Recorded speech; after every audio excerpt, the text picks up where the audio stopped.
Doctor فرحت ہاشمی صاحبہ کے مستند بیانات سننے کے لیے ہمارے چینل قرآنک پلس کو سبسکرائب کریں۔ یہاں قرآن و حدیث کی روشنی میں حقیقی رہنمائی اور روحانی ترقی کے خزانے ملیں گے۔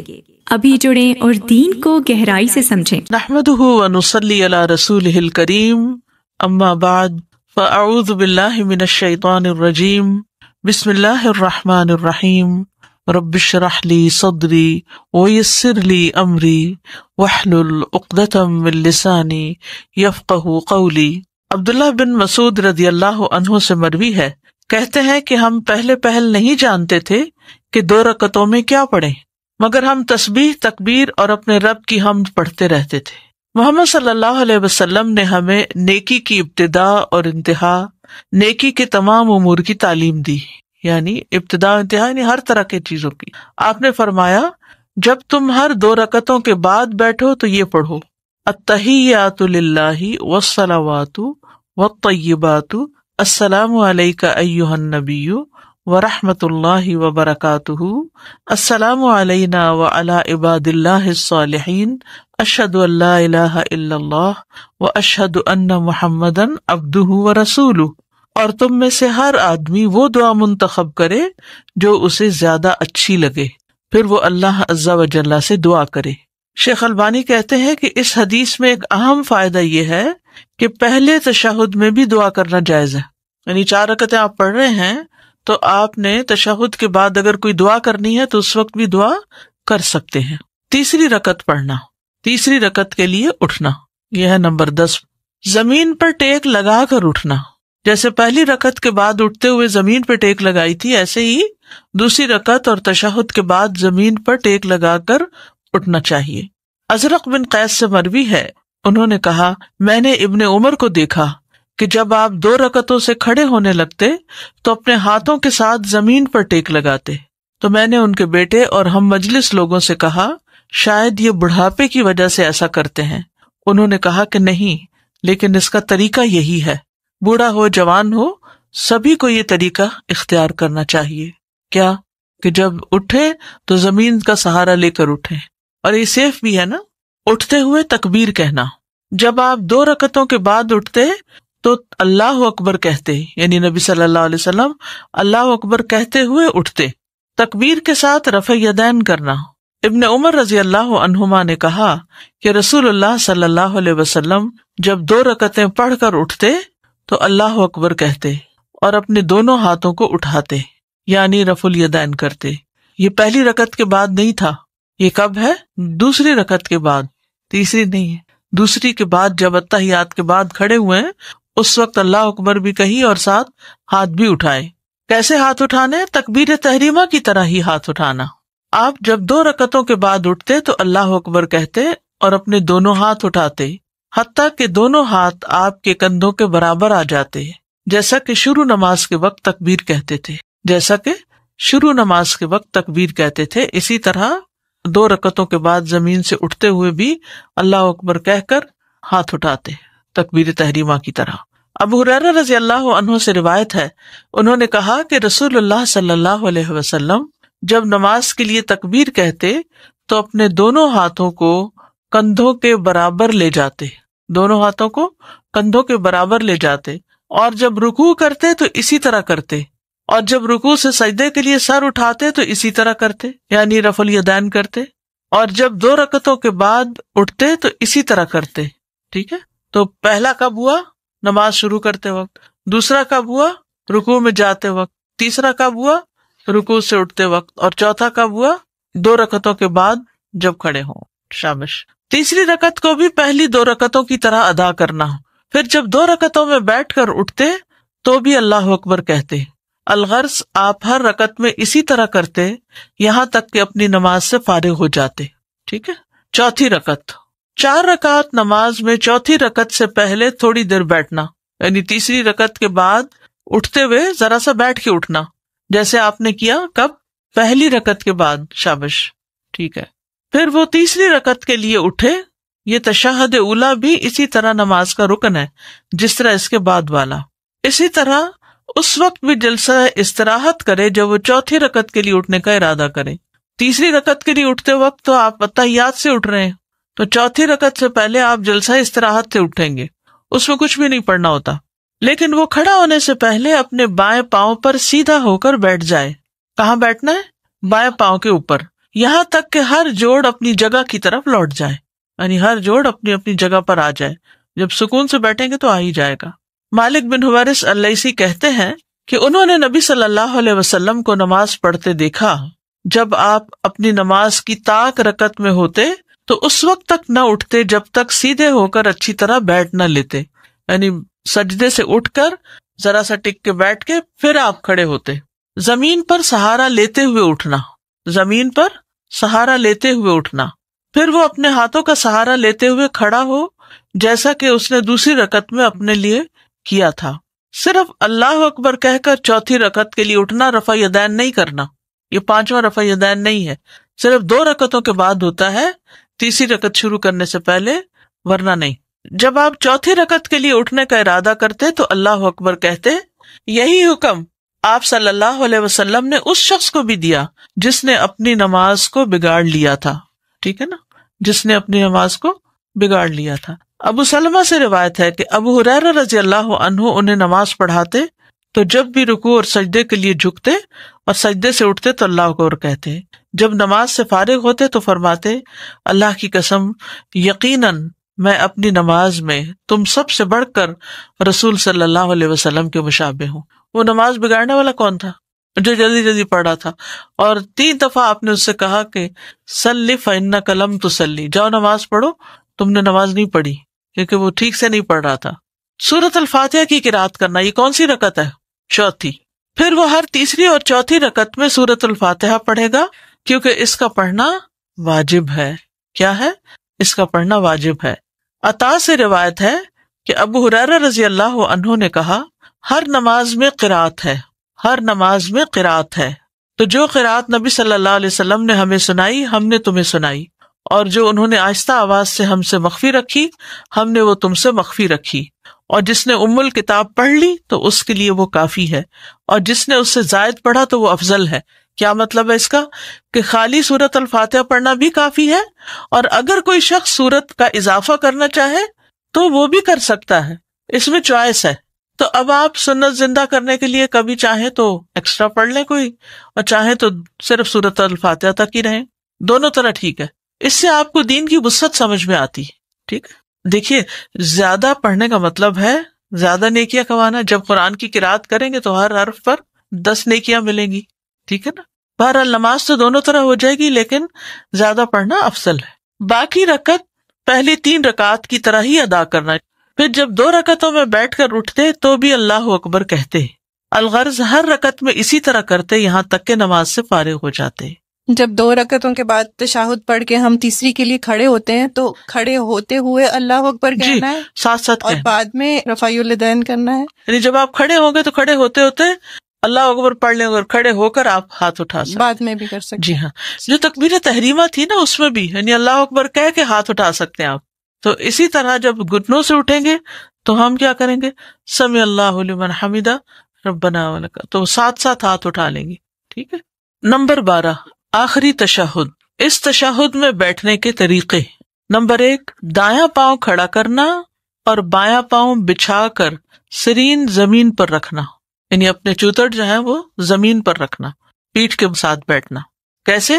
دایاں پاؤں کھڑا کرنا، بایاں پاؤں بچھا دینا، یعنی اس کو لٹا دینا، اور اس کے اوپر نہیں بیٹھنا بلکہ زمین پہ بیٹھنا، ٹھیک ہے۔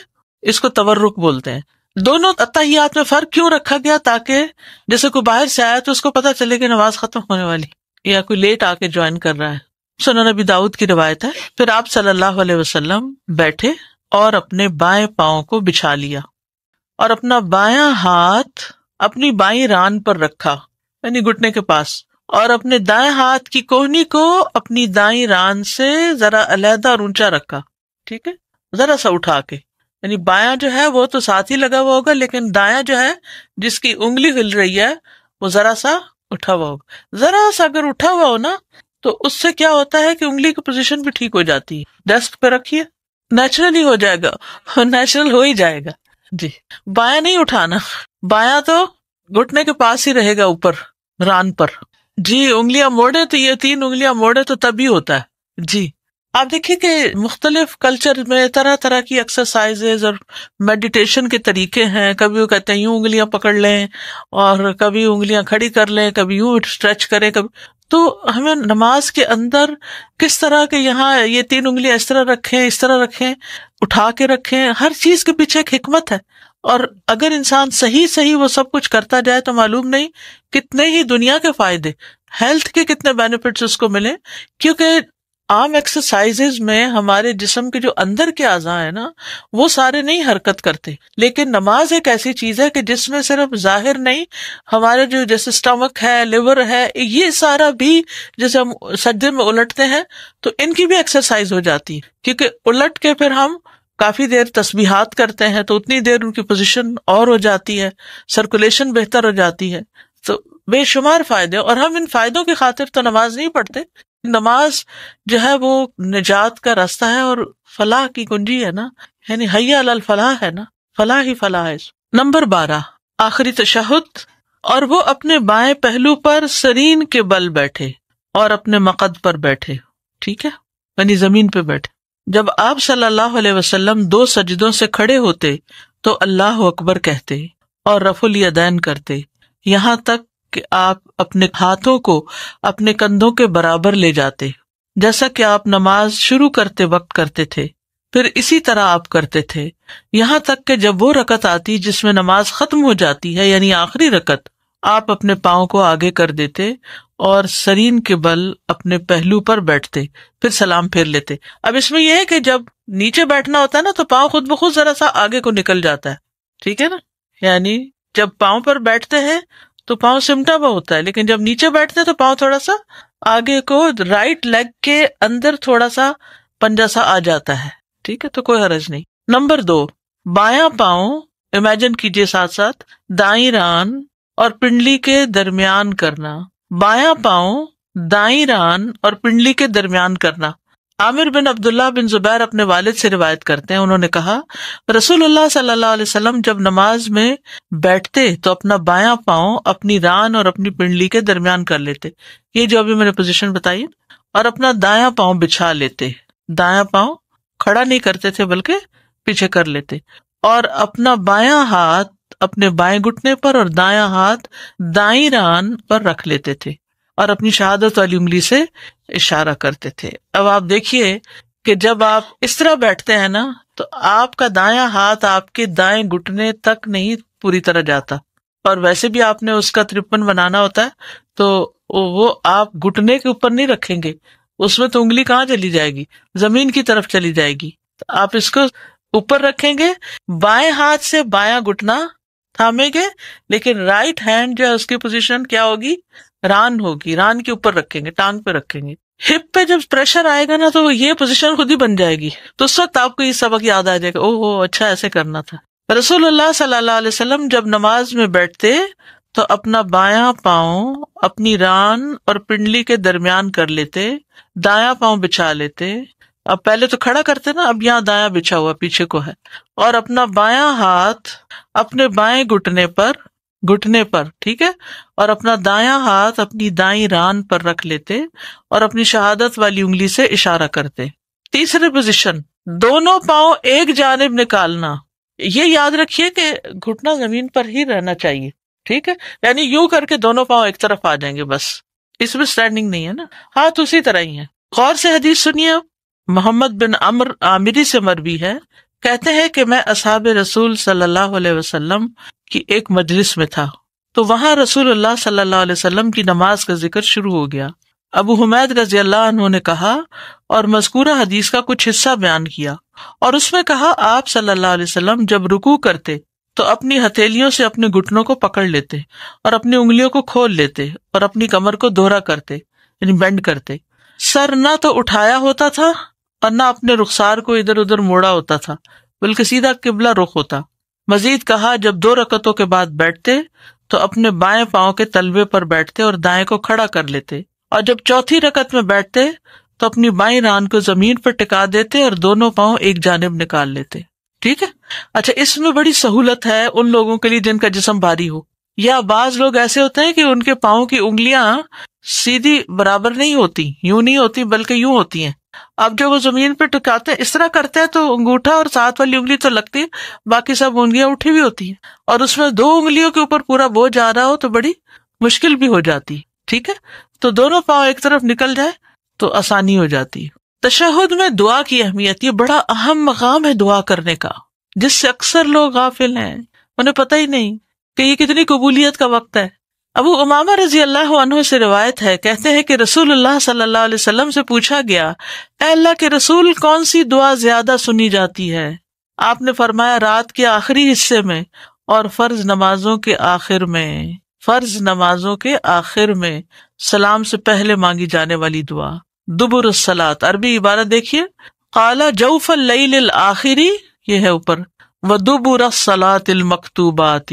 اور ظاہر سے معلوم ہوتا ہے کہ دبر الصلاۃ سے مراد سلام پھیرنے سے پہلے. یہ معنی کیوں لیا گیا ہے؟ دبر کا لفظ 2 چیزوں پہ بولا جاتا ہے. نمبر 1 کسی چیز کے آخری حصے پر، دبر پیٹھ کو کہتے ہیں نا، اور نمبر 2 جو آخر سے پہلے ہو اس پر بولا جاتا ہے. اور دبر کا لفظ نماز کے متعلق وارد ہوا ہے، اس سے مراد نماز کا بعد والا حصہ ہے، نماز ہی کا بعد والا حصہ. نہیں سمجھ آئی؟ یعنی نماز کا بالکل آخری حصہ سلام سے پہلے. اور یہ لفظ مطلق آیا ہے. یہ بھی ایک رائے ہے کہ یہ لفظ جو ہے دبر الصلاۃ یہ اوپن ہے، بس اس میں نماز میں سلام پھیرنے سے پہلے کا حصہ اور بعد کا حصہ بھی داخل ہے. یعنی اگر کسی نے پہلے نہیں دعا پڑھی یا کم اس کو یاد ہے تو سلام پھیرنے کے بعد بھی وہ مانگے گا تو یہ بھی قبولیت کا وقت ہے. قال ابن القیم رحمہ اللہ، ابن قیم رحمہ اللہ زاد المعاد میں کہتے ہیں کہ احادیث کے الفاظ دبر الصلاۃ سے مراد سلام سے پہلے اور سلام کے بعد دونوں ہو سکتے ہیں، سلام سے پہلے بھی اور سلام کے بعد بھی. ابن تیمیہ سلام سے پہلے ہونے کو ترجیح دیتے تھے، ابن قیم ہی کہتے ہیں. تو میں نے ان سے اس کے بارے میں سوال کیا، استفسار کیا، اس کی وضاحت چاہی، تفسیر مانگی. استفسار کا کیا مطلب ہے؟ تفسیر طلب کی. تو انہوں نے کہا کسی بھی چیز کی دبر اسی میں شامل ہوتی ہے، کسی بھی چیز کی دبر اس میں شامل ہوتی ہے. جیسے دبر الحیوان، حیوان کی پیٹھ حیوان ہی میں شامل ہے. اہل علم اس بارے میں ایک اصول ذکر کرتے ہیں کہ اگر احادیث میں دبر الصلاۃ کی قید کے ساتھ آنے والے تسبیح، تحمید، تکبیر اور آیت الکرسی یا معوذات جیسے ذکر و اذکار ہوں تو اس وقت دبر الصلاۃ سے مراد نماز کے بعد کا وقت ہوگا، کیونکہ سبحان اللہ، الحمدللہ، اللہ اکبر اور آیت الکرسی وغیرہ ہم کہاں پڑھتے ہیں؟ نماز کے اندر نہیں پڑھتے بلکہ باہر پڑھتے ہیں. اور اگر دبر الصلاۃ کی قید کے ساتھ آنے والی نصوص دعا پر مشتمل ہو تو پھر دبر الصلاۃ سے مراد نماز کا آخری حصہ یعنی سلام سے پہلے کا وقت ہوگا. یعنی باقی دعائیں سلام سے پہلے اور آیت الکرسی اور تسبیحات وغیرہ سلام کے بعد. لیکن اگر کسی نص میں دعا سے متعلق واضح ہو جائے کہ وہ دعا سلام کے بعد ہی کرنی ہے، جیسے کہ آپ صلی اللہ علیہ وسلم کا فرمان ہے سلام کے بعد 3 بار استغفر اللہ کہو، کہتے ہیں نا اللہ اکبر، استغفر اللہ، استغفر اللہ، استغفر اللہ. تو یہ آپ نے خود اس کے بارے میں ہمیں بتایا کہ یہ سلام پھیر کر ہی کہا جائے گا. تو یہ دعا ہونے کے باوجود بھی سلام کے بعد ہی پڑھی جائے گی، کیونکہ سنت اسی پر دلالت کرتی ہے، سنت سے یہی ثابت ہے. شیخ ابن باز سے سوال کیا گیا کہ جن احادیث میں دبر الصلاۃ کے بعد کثرت سے دعا اور ذکر اذکار کی ترغیب دی گئی ہے، ان میں دبر الصلاۃ سے کیا مراد ہے؟ نماز کا آخری حصہ یا سلام کے بعد کا وقت؟ تو انہوں نے جواب دیا، احادیث میں مذکورہ دبر الصلاۃ کا لفظ سلام سے پہلے اور نماز کے آخری حصے پر بھی بولا جاتا ہے اور سلام کے فوری بعد والے وقت پر بھی بولا جاتا ہے. تو یہ دونوں اوقات بڑے قیمتی ہیں، کیونکہ اب انعام لینے کی باری آئی نا، ساری محنت تو آپ نے کر لی. اس بارے میں صحیح احادیث موجود ہیں اور ان میں سے دعا کے ساتھ تعلق رکھنے والی احادیث میں دبر الصلاۃ سے اکثر طور پر نماز کا آخری حصہ مراد ہے، یعنی سلام سے پہلے کا وقت. شیخ ابن عثیمین کہتے ہیں کہ اس مسئلے میں غور و فکر کرنے والے کے لیے یہ بات واضح ہو جائے گی کہ دبر الصلاۃ کی قید کے ساتھ بیان کیا جانے والا اگر ذکر ہے تو وہ نماز کے بعد ہے، ٹھیک ہے، اور اگر وہ دعا ہے تو سلام سے پہلے ہے. ٹھیک ہے، سمجھ میں آ رہی ہے. تشہد میں پسند کی دعا پڑھنے کا اختیار ہے. عبداللہ بن مسعود کہتے ہیں کہ جب ہم نبی صلی اللہ علیہ وسلم کے ساتھ نماز پڑھتے تو ہم قعدہ کہتے تشہد کے لیے بیٹھنا، یہ کہا کرتے تھے السلام علی اللہ من عبادہ السلام علی فلان و فلان، اس کے بندوں کی طرف سے اللہ پر سلام ہو اور فلاں پر اور فلاں پر. تو نبی صلی اللہ علیہ وسلم نے فرمایا یہ نہ کہو اللہ پر سلام ہو، کیونکہ اللہ تو خود سلام ہے، یعنی لوگ اللہ کو سلام بھیجنے لگتے تھے اس وقت، تو آپ نے اس سے منع کیا کہ اللہ تعالیٰ تو خود السلام ہے، بلکہ یہ کہو التحیات للہ والصلوات والطیبات السلام علیک ایھا النبی، آخر تک۔ اس کے بعد دعا کا اختیار ہے، جو اسے پسند ہو وہ مانگے، یعنی درود شریف تو آبویسلی پڑھنا ہوگا کیونکہ درود شریف کے بغیر نماز نہیں ہوتی۔ اپنے نفس پر کیے ظلم کو تسلیم کرتے ہوئے بخشش مانگنا۔ ابو بکر صدیق رضی اللہ عنہ سے روایت ہے کہ انہوں نے رسول اللہ صلی اللہ علیہ وسلم سے کہا مجھے ایسی دعا سکھا دیں جو میں اپنی نماز میں مانگا کروں۔ آپ نے فرمایا کہو اللہم انی ظلمت نفسی ظلما کثیرا ولا یغفر الذنوب الا انت۔ اگلے پچھلے ظاہر گناہوں کی معافی کا سوال۔ آپ آخر میں تشہد اور سلام کے درمیان فرماتے اللہم اغفر لی ما قدمت وما اخرت، آخر تک۔ 4 چیزوں کی پناہ۔ رسول اللہ صلی اللہ علیہ وسلم نے فرمایا جب تم میں سے کوئی آخری تشہد پڑھ کر فارغ ہو تو اللہ سے 4 چیزوں کی پناہ مانگے۔ اللہم انی اعوذ بک من عذاب جہنم ومن عذاب القبر ومن فتنۃ المحیا والممات ومن شر مسیح الدجال۔ نبی صلی اللہ علیہ وسلم کا قرآن کی سورت کی طرح اس دعا کو سکھانا، یہ جو 4 چیزوں کی پناہ ہے نا۔ پھر طاؤس رحمہ اللہ اپنے بیٹے کو اس دعا کے نہ پڑھنے کی وجہ سے دوبارہ نماز پڑھانا کہ دعا کیوں نہیں پڑھی تم نے نماز میں۔ امام مسلم بن حجاج فرماتے ہیں کہ مجھے طاؤس کی یہ بات پہنچی کہ انہوں نے اپنے بیٹے سے کہا کہ اپنی نماز میں کیا تم نے یہ دعا مانگی ہے؟ اس نے جواب میں کہا نہیں، تو طاؤس نے فرمایا کہ اپنی نماز دوبارہ پڑھو، کیونکہ طاؤس نے اسے 3 یا 4 راویوں سے نقل کیا کہ اتنی تاکید ہے اس دعا کے پڑھنے کی۔ کون سی دعا؟ اللہم انی اعوذ بک من عذاب القبر واعوذ بک من عذاب جہنم واعوذ بک من فتنۃ المسیح الدجال واعوذ بک من فتنۃ المحیا والممات۔ بالکل کیسی تربیت کی انہوں نے۔ ہماری نگاہ تو ہوتی کھایا کہ نہیں کھایا، پڑھا کہ نہیں پڑھا، نماز میں وہ نہیں، اسکول کا پڑھا یا نہیں پڑھا وہ ضرور دیکھتے ہیں، بعض تو وہ بھی نہیں دیکھتے۔ کسی کہنے والے نے آپ سے عرض کیا کہ آپ صلی اللہ علیہ وسلم تو قرض سے بہت ہی زیادہ پناہ مانگتے ہیں، قرضے سے۔ اس پر آپ نے فرمایا کہ جب کوئی مقروض ہو جائے تو جب وہ بات کرتا ہے تو جھوٹ بولتا ہے اور وعدہ کرتا ہے تو خلاف ورزی کرتا ہے، تو اس لیے قرضے سے بھی پناہ مانگنی چاہیے کہ اللہ ہمیں مقروض نہ کرنا۔ بخل، بزدلی اور دنیا کے فتنوں سے پناہ۔ سعد رضی اللہ عنہ اپنے بیٹوں کو یہ کلمات سکھاتے جس طریقے سے معلم بچوں کو سکھاتا، اور کہتے کہ رسول اللہ صلی اللہ علیہ وسلم ان کلمات کے ساتھ ہر نماز کے آخر میں پناہ طلب کرتے تھے، اللہم انی اعوذ بک من البخل، آخر تک۔ راوی کہتے ہیں میں نے یہ حدیث مصعب سے بیان کی تو انہوں نے اس کی تصدیق کی۔ اللہ سے ملاقات اور اس کے چہرے کو دیکھنے کا سوال۔ عطا بن صائب نے اپنے والد سے روایت کی، انہوں نے کہا عمار بن یاسر نے ہمیں نماز پڑھائی تو مختصر نماز پڑھائی۔ بعض لوگوں نے ان سے کہا کہ آپ نے ہلکی یا مختصر نماز پڑھی ہے، تو انہوں نے کہا کہ اس کے باوجود کہ میں نے اس میں کئی وہ دعائیں پڑھ لی ہیں جن کو میں نے رسول اللہ صلی اللہ علیہ وسلم سے سنا ہے۔ جس وقت وہ کھڑے ہوئے تو لوگوں میں سے ایک شخص ان کے پیچھے گئے، وہ ابئی تھے، لیکن انہوں نے اپنے آپ کو چھپانے کی کوشش کی اور وہ دعا ان سے دریافت کی، پھر واپس آئے اور لوگوں کو اس دعا کے بارے میں بتایا، اور وہ دعا تھی اللہم بعلمک الغیب وقدرتک علی الخلق، آخر تک۔ اللہ کی وحدانیت کا اقرار کر کے گناہوں کی بخشش کا سوال۔ محجن بن الادرع روایت کرتے ہیں، وہ بیان کرتے ہیں کہ رسول اللہ صلی اللہ علیہ وسلم مسجد میں تشریف لے گئے۔ ایک آدمی اپنی نماز پوری کر کے تشہد پڑھنے میں مشغول تھا۔ اس نے کہا اللہم انی اسألک یا اللہ بانک الواحد الاحد۔ رسول اللہ صلی اللہ علیہ وسلم نے 3 بار فرمایا اس کو بخش دیا گیا، اس کو بخش دیا گیا، اس کو بخش دیا گیا۔ پھر اسماء اللہ الحسنی سے اللہ کو پکارنا۔ کس سے پکارنا؟ اسماء اللہ الحسنی، جیسے قرآن مجید میں آتا نا وَلِلَّهِ الْأَسْمَاءُ الْحُسْنَى فَادْعُوهُ بِهَا، اللہ کے ہیں اچھے اچھے نام، تم اسے ان ناموں سے پکارو۔ انس بن مالک سے روایت ہے، کہتے ہیں کہ میں رسول اللہ صلی اللہ علیہ وسلم کے پاس بیٹھا ہوا تھا اور ایک آدمی وہاں پر کھڑا نماز پڑھ رہا تھا۔ جب اس نے رکوع، سجدہ اور تشہد کیا تو دعا مانگنے لگا۔ اس نے اپنی دعا میں کہا اللہم انی اسألک بان لک الحمد لا الہ الا انت، آخر تک۔ پھر رسول اللہ صلی اللہ علیہ وسلم نے اپنے صحابہ سے فرمایا کیا تم جانتے ہو کہ اس نے کن لفظوں میں دعا مانگی؟ انہوں نے کہا اللہ اور اس کا رسول ہی سب سے زیادہ جانتے ہیں۔ آپ نے فرمایا اس ذات کی قسم جس کے ہاتھ میں میری جان ہے، اس نے اللہ سے اس کے عظیم نام کی دعا کی کہ جب اس کے ساتھ اللہ کو پکارا جائے تو وہ ضرور جواب دیتا ہے، اور جب اس کے ساتھ مانگا جائے تو وہ ضرور عطا کرتا ہے۔ اور ہم کون سی پڑھتے ہیں؟ بس رب اجعلنی مقیم الصلاۃ ومن ذریتی۔ صلاۃ کا معنی کیا ہے؟ دعا۔ تو اس میں دعائیں تو بہت ہونی چاہیے اور دعاؤں کی قبولیت کا بھی وقت ہے، لیکن ہم خود نہیں مانگتے، دوسروں سے کہتے رہتے ہیں آپ میرے لیے دعا کیجیے، اور دعا میں ضرور یاد رکھیے، نام لے کے کیجیے۔ اوروں کو تاکید کرتے ہیں اتنی محنت اپنے اوپر کر لیں۔ ڈاکٹر فرحت ہاشمی صاحبہ کے مستند بیانات سننے کے لیے ہمارے چینل قرآنک پلس کو سبسکرائب کریں۔ یہاں قرآن و حدیث کی روشنی میں حقیقی رہنمائی اور روحانی ترقی کے خزانے ملیں گے۔ ابھی جڑیں اور دین کو گہرائی سے سمجھیں۔